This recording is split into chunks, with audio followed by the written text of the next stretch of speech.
Assalamu alaikum. Start the best name of Allah, who is the most merciful and powerful. So आज के इस lecture में हम देखने वाले हैं एक्टिवेशन एनर्जी कि एक्टिवेशन एनर्जी क्या है और इस एक्टिवेशन एनर्जी का केमिकल रिएक्शन पर क्या असर होता है।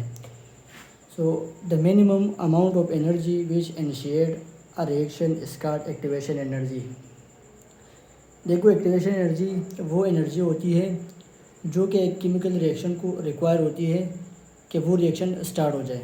इन स्टार्ट होने के लिए जो एनर्जी रिक्वायर होती है, कम से कम एनर्जी रिक्वायर होती है एक केमिकल रिएक्शन को, उस एनर्जी को हम बोलते हैं एक्टिवेशन एनर्जी। यानी जब तक कि वो एनर्जी आप प्रोवाइड नहीं करेंगे एक केमिकल रिएक्शन को, तो वो केमिकल रिएक्शन स्टार्ट नहीं होगा, वो केमिकल रिएक्शन प्रोसीड नहीं होगा।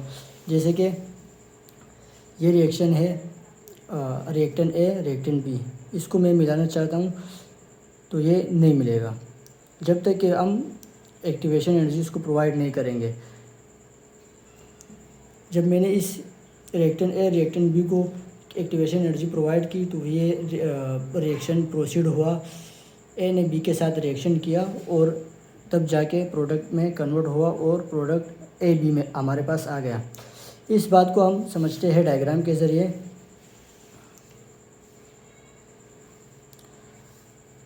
तो डायग्राम में वाई एक्सिस पर मैंने एनर्जी ली हुई है और एक्स एक्सिस पर मैंने रिएक्शन प्रोसीड लिया हुआ है कि हम एनर्जी प्रोवाइड करेंगे, एनर्जी देंगे एक रिएक्शन को और वो रिएक्शन हमें नीचे देखने को मिलेगा। यहाँ पे मैंने रिएक्टेंट लिया ए और बी, इन दोनों रिएक्टेंट को मैंने मिलाया, रिएक्ट करवाया, तो यहाँ पर हमारे पास प्रोडक्ट आया बी, ठीक है। और ये रिएक्शन मैंने 2 टाइम किया। एक दफ़ा मैंने किया ए को बी के साथ मिलाया, एक्टिवेशन एनर्जी मैंने प्रोवाइड की, तो उस रिएक्शन में एक्टिवेशन एनर्जी हमें ये देखने को मिली, जो कि ये स्ट्रेट लाइन है, परपेंडिकुलर लाइन जो ड्रॉ की हुई है मैंने, ये एक्टिवेशन एनर्जी है। जब ये एक्टिवेशन एनर्जी यहाँ तक पहुंची तो ये रिएक्शन जाके शुरू हुआ।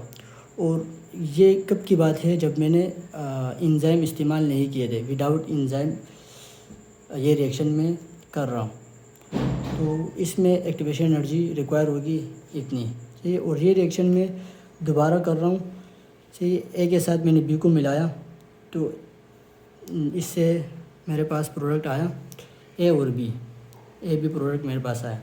लेकिन अब एक्टिवेशन एनर्जी यहाँ तक है। जब एनर्जी यहाँ तक पहुँची तो ये रिएक्शन जाके शुरू हुआ, तो इट्स मीन कि यहाँ पे एक्टिवेशन एनर्जी उस रिएक्शन के निस्बत बहुत कम है, क्योंकि यहाँ पर मैंने एंजाइम इस्तेमाल किया हुआ है, विद एंजाइम, ठीक है।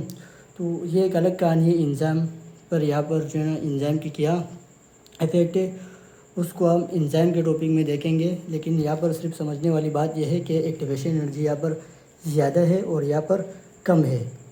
यहाँ पर जब एनर्जी यहाँ तक पहुँचती है इस रिएक्शन में तो रिएक्शन स्टार्ट हो जाता है, और इस रिएक्शन में जब एक्टिवेशन एनर्जी यहाँ तक पहुँचती है तो रिएक्शन स्टार्ट हो जाता है। यानी दोनों रिएक्शन का एक्टिवेशन एनर्जी क्या है, डिफरेंट है। दोनों रिएक्शन डिफरेंट एक्टिवेशन एनर्जी पर स्टार्ट होता है। इट्स मीन डेट कि हर केमिकल रिएक्शन का अपने एक्टिवेशन एनर्जी होती है और उस एनर्जी पर जाके वो रिएक्शन स्टार्ट होता है, ठीक है। तो ये था आज का टॉपिक, ये था आज का कॉन्सेप्ट। उम्मीद करता हूँ कि ये लेक्चर आप लोगों को समझ में आया होगा। थैंक यू, अल्लाह हाफिज़।